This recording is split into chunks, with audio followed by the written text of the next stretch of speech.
वापस आओ फिर से गांधी, वापस आओ फिर से गांधी, अपनी बनाने को सरकार, वापस आओ फिर से गांधी, देश के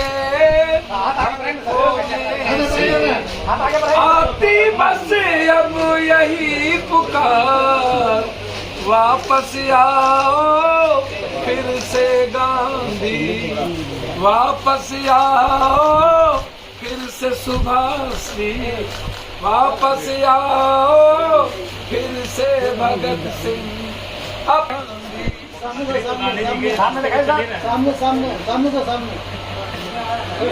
सामने। अब भैया पकड़ दीजिए। क्या हुआ? जाली नोट इक्वल हो गया, क्या हुआ? काला धन वापस कब आएगा? आतंकवादी गतिविधि क्यों बढ़ गई? और भ्रष्टाचार दुनिया के प्रचंड पर क्यों चला गया? नोटबंदी के बाद महंगाई इस देश की जिंदगी को नासुर क्यों बना दिया? नोटबंदी के बाद इस देश की बेरोजगारी दुनिया में सबसे ज्यादा क्यों बढ़ गई? नोटबंदी के बाद गरीबी इस देश की दुनिया में सबसे ज्यादा क्यों बढ़ गई? नोटबंदी के बाद इस देश में आप अपने कितने मित्रों को दुनिया का सबसे ज्यादा बेनिफिट दिया? नोटबंदी जब 2016 में आपने की थी तो उस वक्त गुप्त एजेंडा बिल्कुल था कि आपको सत्ता में इनके प्रकार आना है। पहले से आपने साजिश रची और बिल गेट्स के कहने पर, बिल गेट्स क्यों? बिल गेट्स इस बार भी ये बिल गेट्स के कहने पर 2000 लाया। बिल गेट्स चाहता है कंप्लीट हर चीजों को डिजिटल कर देना दुनिया में, ताकि उस इन बाहर के लोगों को भारत की एक एक चीज कब्जा में करके रखने का उनका जो प्लान है डिजिटल मीडिया का, डिजिटल, वो बिल गेट्स उसमें पूरी साजिश उसमें रच ली। तब भी और अभी भी दो गुप्त एजेंडा था।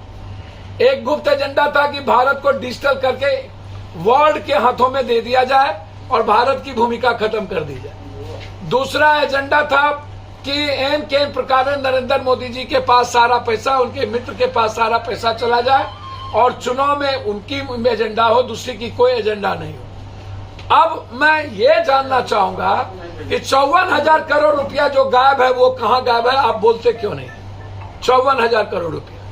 दूसरी चीज 32 लाख हजार करोड़ रुपया, 16 लाख तब था नोटबंदी के पहले, अभी 32 लाख के लगभग वो बढ़ा। फिर ऐसी क्या जरूरत पड़ गई इनको 2,000 रुपया? जब आप 2,000 रुपया लाए, आप उस वक्त बार बार कहते थे, मैं गोदी मीडिया जो था वो बार बार चिल्लाता था, master stock, master stock, master, और अभी भी वो गोदी मीडिया मास्टर स्टॉक दोबारा चिल्लाने लगा। ना कुछ आता है गोदी मीडिया को, ना कुछ जानता है। और जिस तरीके से ये गोदी मीडिया के लोग हर झूठ फरेब उल्टा पुल्टा में मोदी जी का सपोर्ट करते हैं, इसीलिए देखिए मैं मोदी जी को एक सलाह देना चाहूंगा कि भैया 2000 नोट के चिप का क्या हुआ? उसे सैटेलाइट का क्या हुआ जिसमें सिग्नल जाता था? क्या वो चिप फिर से 2000 इसीलिए ले लिया गया कि चिप को फिर से रिहेबिलिटेशन किया जाए? चिप में चीजें खत्म हो गई। पहले तो आप ये बता दीजिए।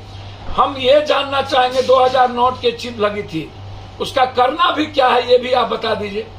निकाल गोदी मीडिया जिस चीज को मालिक को दे देना है या अपने पास रखना है ये वो बता दे। दूसरी चीज, क्या घर में अनाज से लेकर तसला, बैलन, पर्दा, टेबल, कुर्सी, पुराने सारे कपड़े हम लोग वापस कर दे कि रखते हैं? ये भी आप हमको बता दीजिए। इसको भी गोदी मीडिया बोलेंगे कि मास्टर स्टॉक है।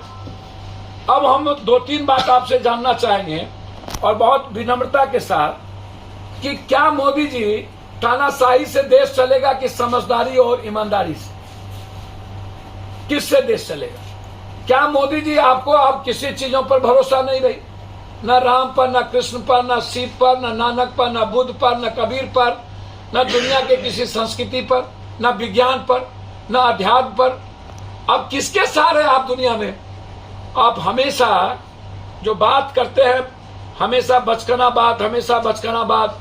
इसीलिए दुनिया कहती है कि देश का पीएम सीएम और देश चलाने वाला व्यक्ति कम से कम जीनियस हो, दूसरों का ना सुने, दूसरों की बातों में ना आए, अपने देश के अंतिम व्यक्ति को देख करके चलाने की बात करें। बहुत क्लियर है। और इसमें बार बार ये कहना, ये सबसे ज्यादा वार किस पर है? जिसने मोदी जी को सबसे ज्यादा, अब ये वार जो गडकरी जी पर भी है, ये वार जोगी जी पर भी है। मोदी जी के लिए जो जो थ्रेट है, अब इंटरनल हो या एक्सटर्नल, अब सितंबर तक इन्होंने दिया है कि इसको जमा करिए, और सितंबर के बाद अक्टूबर में चुनाव है, आचार संहिता लग जाएगा 3 स्टेट का। ये आप पूरी दुनिया को, अगले बार भी चुनाव, अब 16 में 19 में चुनाव था, और इस बार भी आप 25 में चुनाव है विधानसभा की, 24 में, और आप अभी नाटक कर दिए। तो क्या देश इस तरह चलता है? देश क्या मदारियों से चलेगा? देश बाजीगरी से चलेगा? देश आम आदमी की जिंदगी कैसे बचेगी, उससे चलेगा।